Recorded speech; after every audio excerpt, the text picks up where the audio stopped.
السلام علیکم ورحمۃ اللہ وبرکاتہ۔ ساتھ استقبال ہے آپ کا ہمارے یوٹیوب چینل دلی مرکز لائیو بیان پر۔ یہ بیان چل رہا ہے عالم امیر حضرت جی مولانا اسد صاحب کا۔ تو آئیے ساتھیوں ہمارا آپ مل کر سنتے ہیں اس بیان کو۔ حضرت جی کیا فرماتے ہیں اپنے سے زیادہ اکرام بہتر چیز کو کھلائی جا رہی ہے۔ ہم ابھی ہماری سوچ اور نیتیں بہت محدود اللہ مجھے معاف فرمائے۔ اب تو کام کرنے والوں میں بھی یہ بات پیدا ہو گئی ہے کہ کون اپنا ہے کون پرایا ہے۔ وہاں یہ بات پراؤ کے غیروں کے لیے بات نہیں تھی، وہاں غیروں کے ساتھ معاملہ اپنوں سے کہیں زیادہ بہتر تھا۔ آپ نے فتح مکہ کے موقع پر انصار کو کچھ نہیں دیا، طلقاء مشرکین ایک مشرک کو 100 اونٹ دیے ہیں آپ نے، 100 اونٹ بتانے کے لیے کہ ہم تم سے فتح مکہ کے موقع پر انتقام لینے کے لیے اور تم سے پچھلے بدلے چکانے کے لیے نہیں آئے ہیں، ہم تمہیں بتلانے کے لیے آئے ہیں کہ ہمیں ملک و مال نہیں چاہیے، ہمیں تمہاری ہدایت چاہیے۔ جی ہاں، میں نے عرض کیا کہ حضور اکرم صلی اللہ علیہ وسلم اور آپ کے صحابہ کا معاملہ میں آپ سے صراحتاً کہہ دیتا ہوں کہ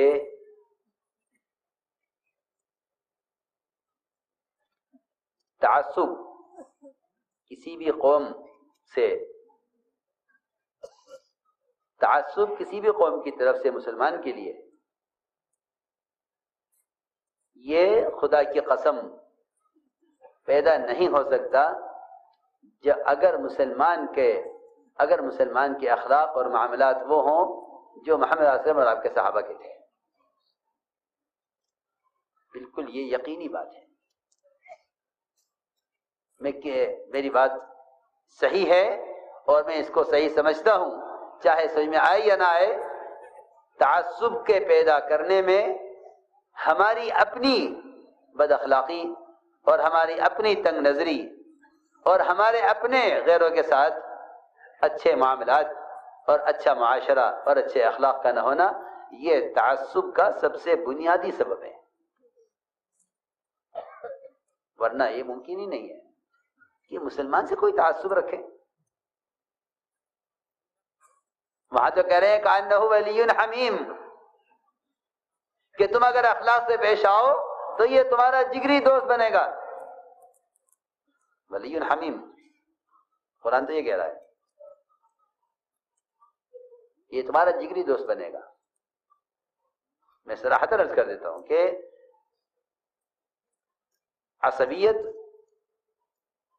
وہ بد اخلاقی بد معاملگی سے پیدا کی جاتی ہے۔ ہاں، اگر مسلمان یہ اپنے اخلاق اور معاملات میں نبوت کے مزاج پر آ جائے تو میں قسم کھا کر کہہ سکتا ہوں، دعوے کے ساتھ کہہ سکتا ہوں کہ تعصب ختم ہو جائے گا، تعصب ختم ہو جائے گا۔ یہ قسم کھا کر کہہ سکتا ہوں کہ تعصب ختم ہو جائے گا اگر مسلمان صرف اخلاق پر آ جائے۔ اس کے اخلاق کا حال تو یہ ہے کہ یہ اگر سلام بھی کرتا ہے کسی مسلمان کو تو پہلے شکل دیکھ کر پہچانتا ہے پھر سلام کرتا ہے۔ یہ قرب قیامت کی نشانیوں میں سے ہے۔ یہ غیروں کے ساتھ کیا معاملہ کرے گا جب یہ مسلمان کو سلام کرنے کے لیے بھی اس کی معرفت اور جان پہچان کا محتاج ہے کہ بھئی یہ کون صحابی کا آپ نے سلام کیا تھا؟ مجھے خبر نہیں کون ہے۔ مجھ سے ایک صاحب نے پوچھا آپ نے ان کو سلام کیوں کیا؟ میں نے کہا کیوں مسلمان سلام کیا؟ اچھا کوئی جان پہچان نہیں ہے؟ میں نے کہا کیوں؟ اس کا مطلب ہے کہ قیامت قریب آ گئی ہے کہ سلام اسے کیا جائے جس سے جان پہچان ہو۔ صحیح روایت ہے التسلیم بالمعرفہ من اشراط الساعہ، کسی کو پہچان کر سلام کرنا یہ قرب قیامت کی نشانیوں میں سے ہے۔ قرب قیامت کی نشانیوں میں سے ہے کسی کو پہچان کر سلام کرنا۔ میں نے عرض کیا کہ حضور اکرم صلی اللہ علیہ وسلم کا معاملہ آپ کو ستانے والوں کے ساتھ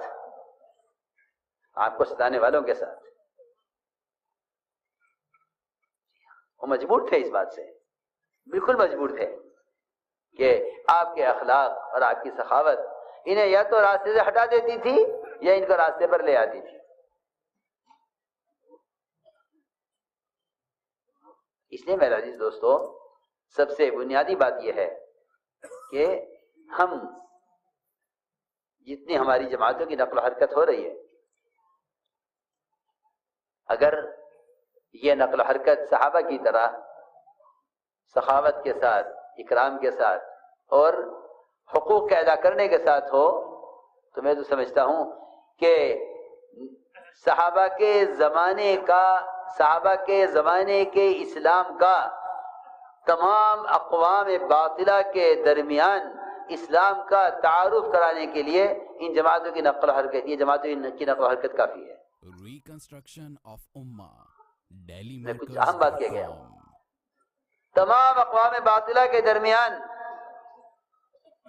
صحابہ کے زمانے کے اسلام کا تعارف کرانے کے لیے ہماری جماعتوں کی نقل و حرکت کافی ہے۔ اگر خدا کی قسم ان کے دلوں میں ان کی ہدایت کی تمنا ہو اور ان کے ملک و مال کی حرص نہ ہو، کیونکہ یہ دو بیماریاں اندر ہیں، کہ ہم ان کے طریقوں کے پابند ہیں، ان کے ملک و مال کے حریص ہیں، اور ان کی ہدایت کی طلب نہیں ہے جیسی ہونی چاہیے۔ ایسے میں اگر مغلوب ہو کر مسلمان نہ رہے تو کیوں نہ رہے؟ اس لیے کہ مسلمان کے غالب آنے کے لیے یہ 3 شرطیں ہیں۔ پہلی شرط یہ ہے کہ ان کی ہدایت کی تمنا ہو، دوسری شرط یہ ہے کہ ان سے انتقام کا جذبہ نہ ہو، تیسری شرط یہ ہے کہ ان کے ملک و مال کی حریص نہ ہو، اس لیے کہ جو آدمی غیروں کے ملک و مال کا حریص ہوگا وہ ان کی ہدایت کا ذریعہ نہیں بن سکتا، پکی بات ہے، یہ پکی بات ہے۔ اور یہ بیماری اندر ہے، یہ 2 چور ہیں دلوں میں ہمارے کہ ہم غیروں کے ملک و مال کے حریص ہیں، ان کی ہدایت کے حریص نہیں ہیں۔ اللہ تعالیٰ نے جو کچھ لے کر مسلمانوں کو دیا تھا اس شرط پر دیا تھا، اس بات پر کہ وہ ان کے ملک و مال کے حریص نہیں تھے۔ وَأَوْرَثَكُمْ أَرْضَهُمْ وَدِيَارَهُمْ وَأَمْوَالَهُمْ وَأَرْضًا لَمْ تَطَئُوهَا، ہم سب دے دیں گے تمہیں مگر تم اس کے طالب مت بنو، اور اگر تم اس کے طالب ہو تو پھر تمہیں مغلوب ہو کر رہنا پڑے گا۔ اس لیے سب سے اہم چیز وہ یہ ہے کہ مسلمان ہر حق والے کا حق ادا کرے، اس لیے کہ اسلام کو سمجھایا نہیں جا سکتا حقوق کی پامالی کے ساتھ۔ اپنا حق معاف کر دو کیونکہ تمہیں اپنا حق اللہ سے لینا ہے، میری بات دھیان سے سننا، اپنا حق معاف کر دو کیونکہ حق اللہ سے لینا ہے۔ حدیبیہ میں جو شرطیں لگی، آپ کو ہم طواف نہیں کرنے دیں گے، مسجد حرام ساری دنیا کی مساجد کا قبلہ ہے، ہم آپ کو عمرہ نہیں کرنے دیں گے، آپ یہاں سے واپس جائیے، اور ہمارا کوئی آدمی آپ کے پاس آئے گا ہم واپس نہیں کریں گے، ہمارا کوئی آدمی آپ کے پاس آئے گا آپ کو واپس کرنا پڑے گا۔ اور شرطیں لگائی، سب سے بنیادی شرط یہ ہے کہ رسول اللہ نہیں لکھنے دیں گے، ساری شرطیں منظور۔ کیوں؟ تم اپنے جذبات کو حکم پر قربان کرو، ہم تمہیں فوراً فتح دکھلائیں گے۔ تو اپنے جذبات کو حکم پر قربان کرو، ہم فتح فوراً دکھلائیں گے۔ اللہ کی شان، وہاں سے ہٹے نہیں تھے کہ سورہ فتح نازل ہو گئی۔ صحابہ کرام فرماتے ہیں کہ لوگ سمجھتے ہیں کہ مکہ پر حملہ فتح مکہ ہے، نہیں، مکہ پر حملہ فتح مکہ نہیں ہے، حدیبیہ فتح مکہ ہے۔ کہ تم جذبات کو قربان کر دو حکم پر، وہاں سے ہٹے نہیں کہ سورہ فتح نازل ہو گئی۔ اس لیے میں نے عرض کیا کہ ہر حق اور باطل ان دونوں کی ایک حد ہے جہاں تک ان کو پہنچنا ہے۔ حق اپنی حد کو پہنچ کر غالب آئے گا اور باطل اپنی حد کو پہنچ کر مغلوب ہوگا۔ لیکن ہمیں صاف صاف آپ سے عرض کر دیتا ہوں کہ ہم باطل کو اس کی انتہا تک پہنچنے نہیں دیتے اپنی غلطیوں کی وجہ سے کہ باطل کو اس کی انتہا تک پہنچنے دو. اور میں سب صاف کہتا ہوں کہ باطل کے اپنی انتہا تک پہنچنے کے لیے وہ اصول اور ضابطے ہیں جو محمد صلی اللہ علیہ وسلم کے ضابطے تھے. میری بات توجہ چاہے گی بہت کہ مسلمان عبادات میں، معاملات میں، اخلاق اور معاشرے میں جب تک مسلمان اتباع سنت پر پوری طرح نہیں آئے گا اور اجتماعی طور پر کامل دین پر قائم نہ ہوگا، اس وقت تک مسلمان مغلوب رہے گا. چنانچہ معاملات میں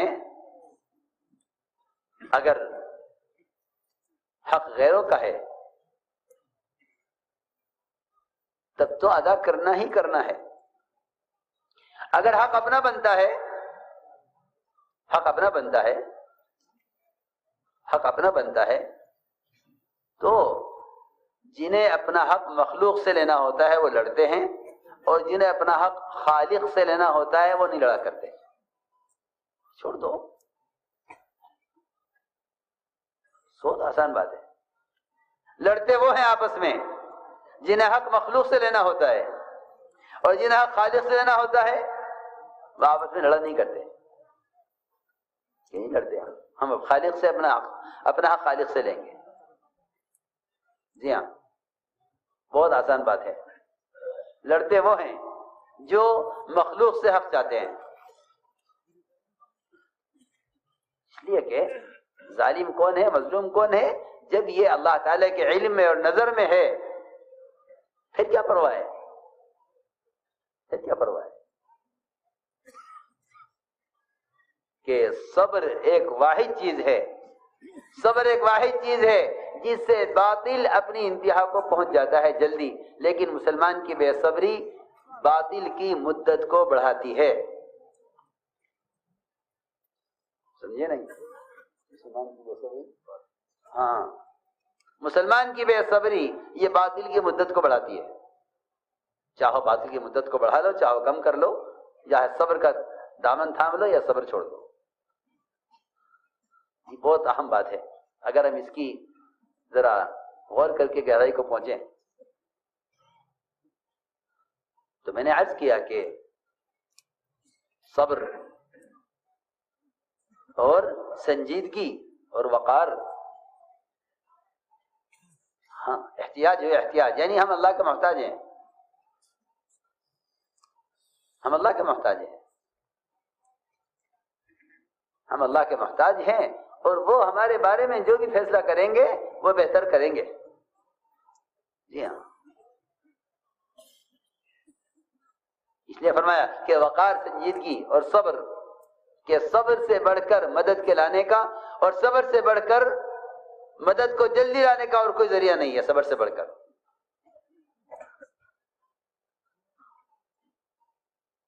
اس لیے فرمایا کہ جس کا حق ہے اس کا حق ادا کر دو اور اپنے حق کا مطالبہ اللہ سے کر لو.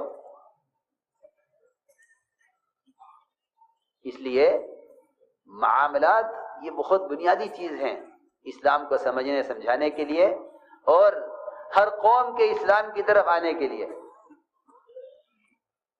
اخلاق اور معاملات، اخلاق اور معاملات. اچھا معاشرہ مل جائے گا غیروں میں بھی، لیکن اخلاق اور معاملات اس کا ہر آدمی پیاسا ہوتا ہے. عجیب واقعہ لکھا ہے، حیض صاحب نے نقل کیا ہے.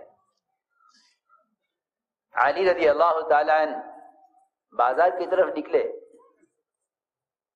دیکھا کہ ایک یہودی حضرت علی کی زرہ لیے ہوئے ہے.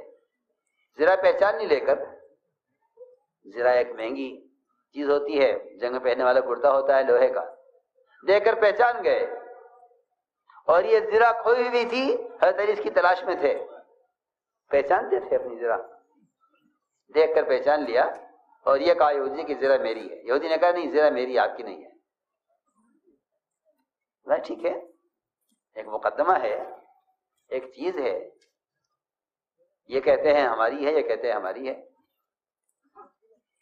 چلو عدالت میں، چلو عدالت میں فیصلہ ہوگا.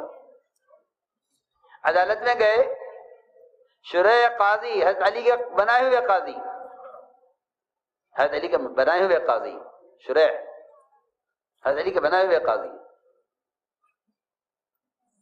دیکھتے ہی اچانک امیر المومنین عدالت میں، امیر المومنین عدالت میں کیا حکم ہے؟ قاضی کرسی سے کھڑے ہو گئے، حضرت علی رضی اللہ تعالیٰ عنہ کو کرسی پر بٹھایا، خود نیچے بیٹھے اور پوچھا امیر المومنین کیا حکم ہے؟ حضرت علی نے فرمایا کہ یہ زرہ جو یہودی کے پاس ہے یہ زرہ میری ہے، اور یقینی بات ہے کہ علی رضی اللہ تعالیٰ عنہ غلط نہیں کہہ سکتے، اور ایک زرہ کے لیے نعوذ باللہ غلط بیانی کا تو کوئی دور تک بھی تصور نہیں ہے۔ یہودی نے کہا نہیں زرہ میری ہے۔ قاضی نے پوچھا امیر المومنین آپ کے پاس گواہ ہے؟ آپ گواہ پیش کیجئے۔ فرمایا میرا بیٹا گواہی دے گا، یہ جنت کے جوانوں کے سردار ہیں۔ فرمایا بے شک جنت کے جوانوں کے سردار ہیں، لیکن ہم نے آپ کے نبی محمد صلی اللہ علیہ وسلم سے یہ سنا ہے، آپ نے فرمایا ہے کہ بیٹے کی گواہی باپ کے حق میں معتبر نہیں ہے۔ میرا غلام گواہی دے گا، روایت میں میرا غلام گواہی دے گا، میں کہ نہیں، غلام کی گواہی کافی نہیں ہے۔ مومنین فیصلہ یہ ہے عدالت کا فیصلہ یہ ہے کہ یہ زرہ آپ کو نہیں مل سکتی، یہ زرہ ان کی ہے۔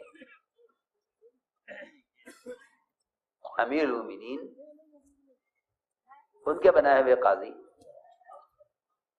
اور فیصلہ یہ ہو، جیسے یہ فیصلہ ہوا یہودی نے کہا اشہد ان لا الہ الا اللہ واشہد ان محمد رسول اللہ، میں آج اسلام میں داخل ہوتا ہوں۔ میں نے زرہ اس لیے اٹھائی تھی اور عدالت میں اس لیے آپ کو لے کر آیا تھا کہ میں دیکھنا چاہتا تھا کہ تم مسلمانوں کے درمیان جو فیصلے ہوتے ہیں وہ قومیت کی یا دوستوں کی یا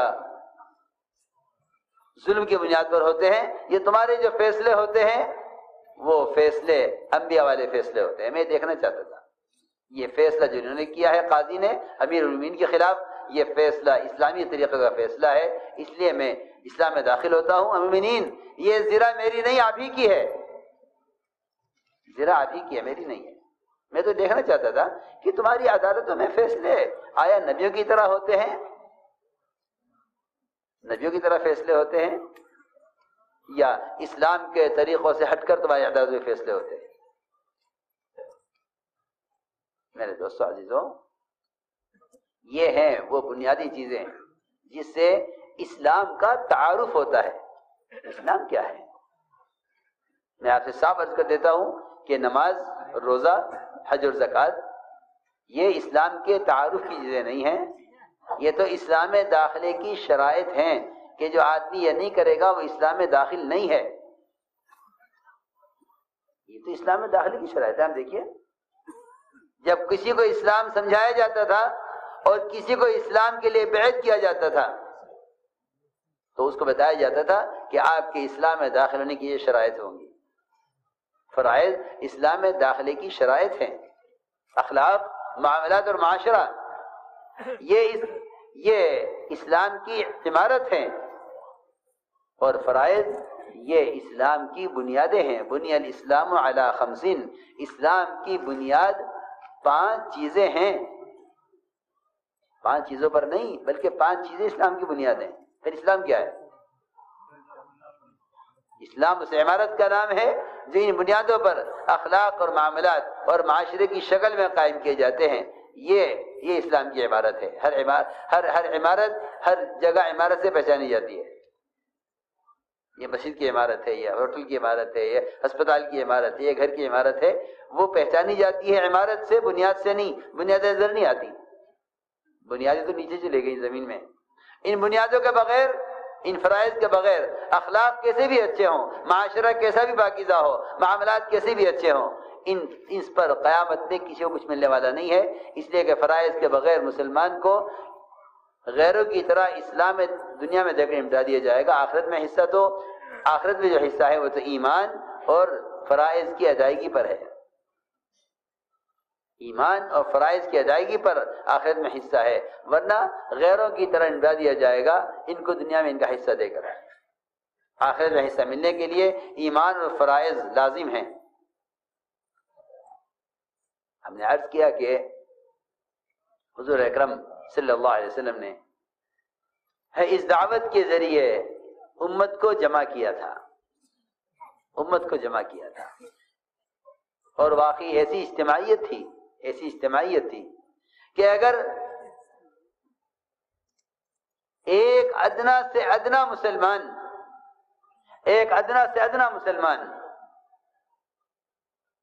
اگر کسی ایسے مشرک کو امان دے دے جس کو سب قتل کرنا چاہتے ہوں، تو یہ اس ایک ادنا مسلمان کے امان دینے سے یہ مشرک سارے 100% مسلمانوں کے درمیان مامون ہو جاتا تھا، محفوظ ہو جاتا تھا، اسے کوئی کچھ نہیں کہہ سکتا۔ کیوں؟ ایک مسلمان نے امان دے دی۔ یہاں ہمارے اس زمانے میں مسلمانوں کے آپس کے تفرق کا حال یہ ہے کہ اگر مسلمان کی ایک جماعت ایک فرد کو معاف کر دے گی تو دوسری جماعت معاف نہیں کرے گی کہ ہم معاف نہیں کرتے۔ مسلمان کو معاف کرنے سے وہی آدمی انکار کرے گا جو اپنے لیے اللہ سے معافی کا طالب نہیں ہے۔ مسلمان کو معاف کرنے سے وہ انکار کرے گا جو اپنے لیے اللہ سے معافی کا طالب نہیں ہے، اس لیے کہ یہی حکم فرمایا ہے فاعفوا واصفحوا الا تحبون ان یغفر اللہ لکم۔ فاعفوا واصفحوا الا تحبون ان یغفر اللہ لکم، کہ معاف کر دو، درگزر کر دو۔ کیا تم نہیں چاہتے کہ اللہ تمہیں معاف کر دے؟ جو آدمی اپنے اللہ سے معافی کا طالب ہوگا وہ مخلوق کو معاف کرنے کو اس لیے پسند کرے گا کہ اللہ مجھے معاف کر دے۔ اس لیے میرے دوستو عزیزو، حضور اکرم صلی اللہ علیہ وسلم نے دعوت پر امت کو ایسے جمع کیا تھا۔ دوسری بات یہ ہے کہ اس دعوت کے ذریعے سے ایمان کو باعتبار اطاعت کے سکھلایا تھا، ایمان کو باعتبار اطاعت کے سکھلایا تھا۔ ایمان اطاعت کا نام تھا، اسی لیے حدیث میں فرمایا ہے کہ مومن اللہ کی اطاعت میں نکیل پڑے ہوئے اونٹ کی طرح ہے۔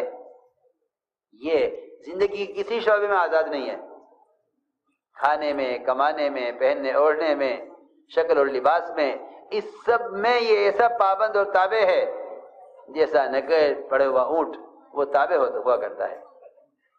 میرے دوستو عزیزو، ایمان کو اس کی علامتوں میں غور کرو۔ جو حالات دنیا میں پیش آ رہے ہیں مسلمانوں کو،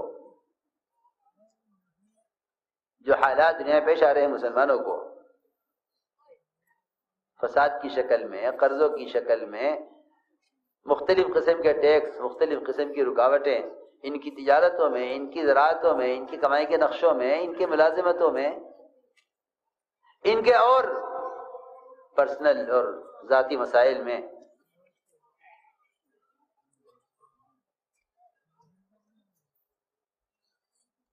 اس سب کا تعلق کہاں سے ہے؟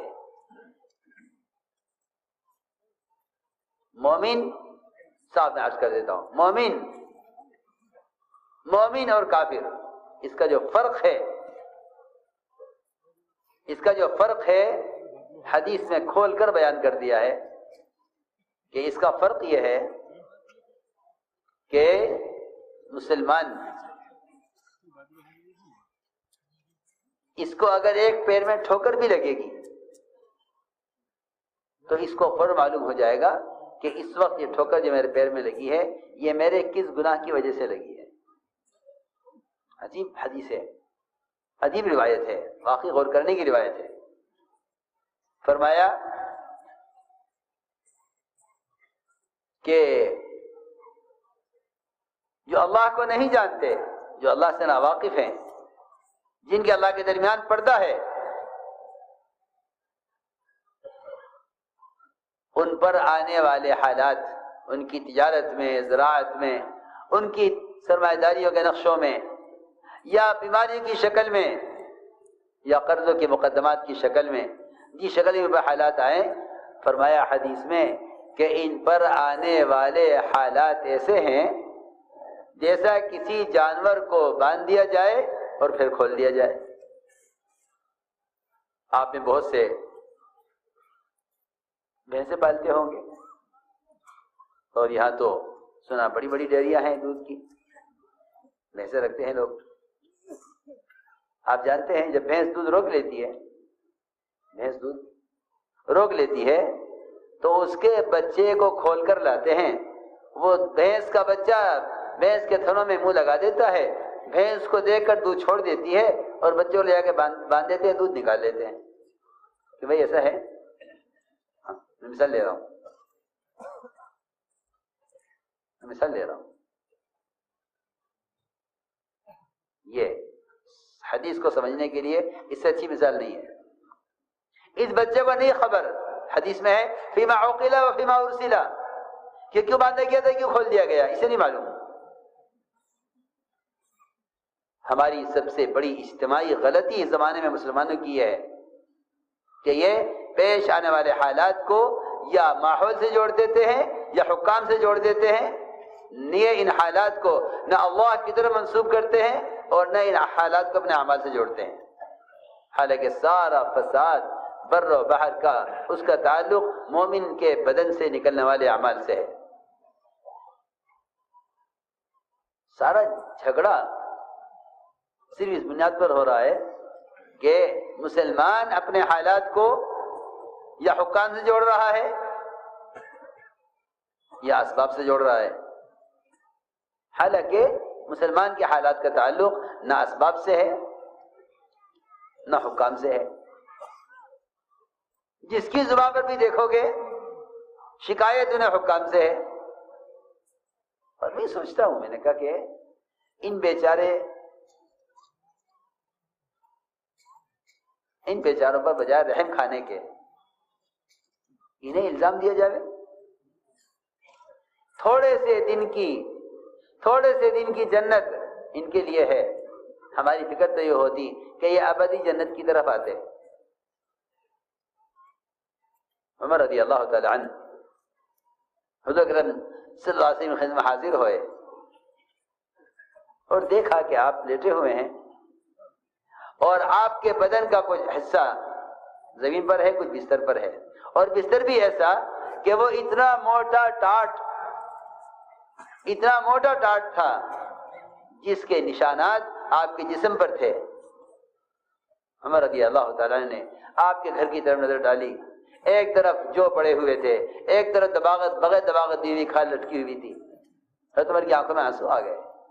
اللہ اکبر، آپ آخری نبی، سید الانبیاء، اور آپ کے گھر کا سامان یہ ہے، اللہ کے محبوب اور وہ تمام اللہ کے دین کے، اللہ کے نبی کے دشمن، وہ باغات میں، نہروں میں، اور وہ ریشم اور دیباج کی بستروں میں، اور آپ اللہ کے نبی اس حال میں۔ آپ لیٹے ہوئے تھے، اٹھ کر بیٹھے اور دونوں موڑے پکڑے حضرت عمر رضی اللہ تعالیٰ عنہ کے، اور پکڑ کے ہلایا، فرمایا خطاب کے بیٹے تو ابھی تک اس دھوکے میں ہے۔ میں عرض کرنا چاہتا ہوں اس سے کہ وہ تو آپ کے گھر کا یہ کل سامان جس میں ایک بغیر دباغت دی ہوئی کھال اور ایک کونے میں کچھ جو پڑے ہوئے تھے، اور آپ کا بستر جس طرح کا تھا، ہم کھانے میں، پینے میں، عیش و آرام میں، بیاہ شادیوں میں غیروں سے مقابلے پر ہیں۔ ان تمام شکلوں میں مسلمان کو غیر سے پہچاننا مشکل ہوتا ہے، نہیں سمجھ میں آتا شادی کس کی ہو رہی ہے، مسلمان کی ہو رہی ہے غیر مسلم کی ہو رہی ہے، نہیں پتہ چلتا۔ اس کے گلی کے نکڑ سے لے کر اس کے گھر تک معلوم ہو جائے گا کہ شادی کس گھر میں ہو رہی ہے۔ وہاں حال یہ تھا کہ غالباً ابو ذر غفاری رضی اللہ تعالیٰ عنہ گزر رہے تھے ایک جگہ سے، دیکھا کہ کپڑا بچھا ہوا ہے، چادر بچھی ہوئی ہے، لوگ بیٹھے ہوئے ہیں اور ذکر میں مشغول ہیں۔ انہیں خیال ہوا کہ کسی کا انتقال ہو گیا ہے، لوگ تعزیت کے لیے آئے ہوئے ہیں، یہ بھی آ کر بیٹھ گئے اور ذکر میں مشغول ہو گئے۔ پوچھا تھوڑی دیر میں انہوں نے کہ بھئی کیا بات ہو گئی، کس کا انتقال ہو گیا؟ کہ نہیں کسی کا انتقال نہیں ہوا، اللہ نہ کرے، آج تو ہمارے یہاں خوشی ہے، بیٹے کی شادی ہے، ولیمہ ہے اور آپ بھی بیٹھیے، کھانا آئے گا، کھانا کھائیے، ہمارے یہاں شادی ہو رہی ہے۔ جی ہاں، وہ نہیں سمجھے، لوگ بیٹھے تھے، ذکر میں مشغول تھے، ولیمہ ہو رہا تھا بیٹے کا، گھر میں شادی ہو رہی تھی، انہیں یہ معلوم نہیں ہو سکا کہ گھر میں شادی ہو رہی ہے یا گھر میں کوئی میت ہو گئی ہے۔ اس کو میں نے عرض کیا تھا کہ ہم غیروں جیسی زندگی گزار رہے ہیں، تعیش میں، کھانے پینے میں، بیاہ شادیوں میں۔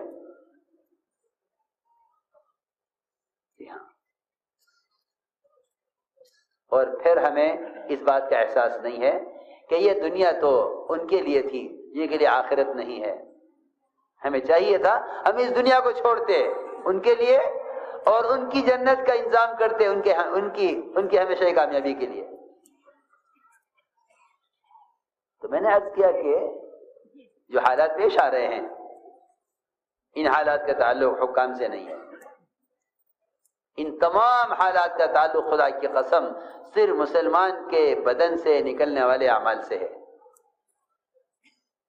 ظہر الفساد فی البر والبحر بما کسبت ایدی الناس، ہم سمجھتے تھے کہ اصل کائنات مسلمان ہے، اصل کائنات مسلمان ہے۔ اس لیے میں صاف عرض کرتا ہوں کہ کسی کو الزام دینے کے بجائے اپنے ذات کو الزام دیا جائے اور یہ غور کیا جائے کہ ہم غیروں کی دنیا کے کہاں کہاں حریص ہوئے ہیں، جس کی وجہ سے اللہ رب العزت نے اس ذلت میں ڈال دیا ہے۔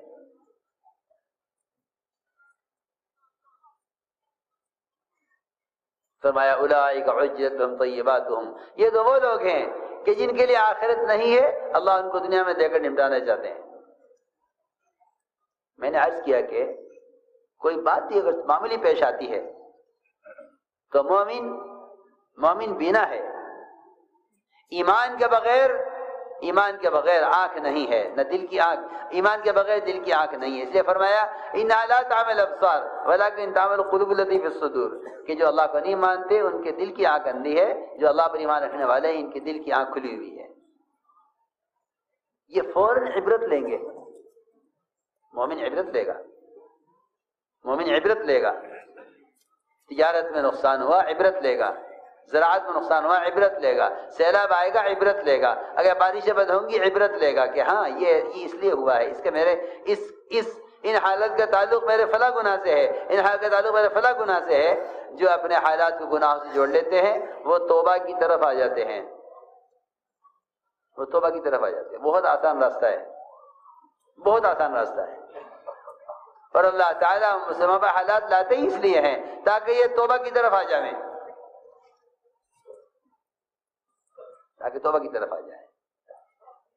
میرے دوستو عزیزوں، مومن اتنا سمجھدار ہوتا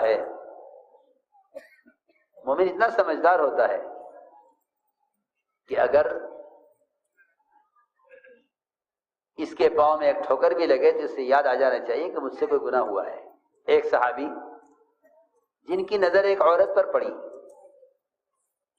اس عورت نے فوراً کہا کہ اسلام آ گیا ہے، یعنی پردہ آ گیا، میری طرف مت دیکھو، اسلام آ گیا، پردہ آ گیا، میری طرف مت دیکھو۔ ادھر ہی عورت کو دیکھ رہے تھے، اسی درمیان ان کا سر دیوار سے ٹکرا گیا۔ فوراً آپ کی خدمت حاضر ہوئے، عرض کیا، پوری بات آپ کے سامنے عرض کر دی، یا رسول اللہ، میرے ساتھ عجیب معاملہ ہوا، ایک لڑکی پر میری نظر پڑی اور اسی درمیان میرا سر دیوار سے ٹکرایا۔ آپ نے فرمایا ہاں، یہ اللہ کا مومن کے ساتھ فضل ہے اور یہ اللہ کا احسان ہے مومن پر کہ جب مومن سے کوئی گناہ ہوتا ہے تو اللہ تعالیٰ تنبیہ کے لیے اور اس کے گناہ کو معاف کرنے کے لیے اس پر حالات لاتے ہیں. اللہ اکبر. وہاں ایک صغیرہ گناہ پر، چھوٹے گناہ پر سر ٹکرا گیا، یہاں گاڑیاں ٹکرائیں، ٹرینیں ٹکرائیں، جہاز ٹکرا جائیں، حکومتیں ٹکرا جائیں، کیسے کیسے حالات آ جائیں. لوگ یہ کہہ کر گزر جاتے ہیں کہ میاں دنیا میں تو یہ حالات آتے ہی جاتے رہتے ہیں. کیا مطلب اس کا؟ یہ اندھے پن کی بات ہے کہ مسلمان دنیا میں پیش آنے والے حالات کو اللہ کی طرف سے تنبیہ نہ سمجھے، اللہ کی تنبیہ نہ سمجھے. یہ مسلمانوں کے لیے آئندہ بڑے نقصان کا سبب بنے گا کہ یہ ان حالات کو اللہ کی طرف تنبیہ نہ سمجھیں، بلکہ یہ کہہ کر گزر جائیں کہ دنیا تو نامی اسی کا ہے، کبھی کامیابی کبھی ناکامی. جی ہاں. تو ساتھی یہ تھا بیان عالم امیر حضرت جی مولانا سعد صاحب کا. اس بیان کے متعلق آپ کی جو بھی رائے ہو آپ اپنی رائے ہمارے ساتھ ضرور شیئر کریں. پھر ملیں گے اسی طرح اور کوئی نئے بیان اور کوئی نئے اپڈیٹ کے ساتھ. جب تک آپ حضرات اپنی دعا میں ہمیں یاد رکھنا. اب آپ لوگ ہمیں دیں اجازت. السلام علیکم ورحمۃ اللہ وبرکاتہ.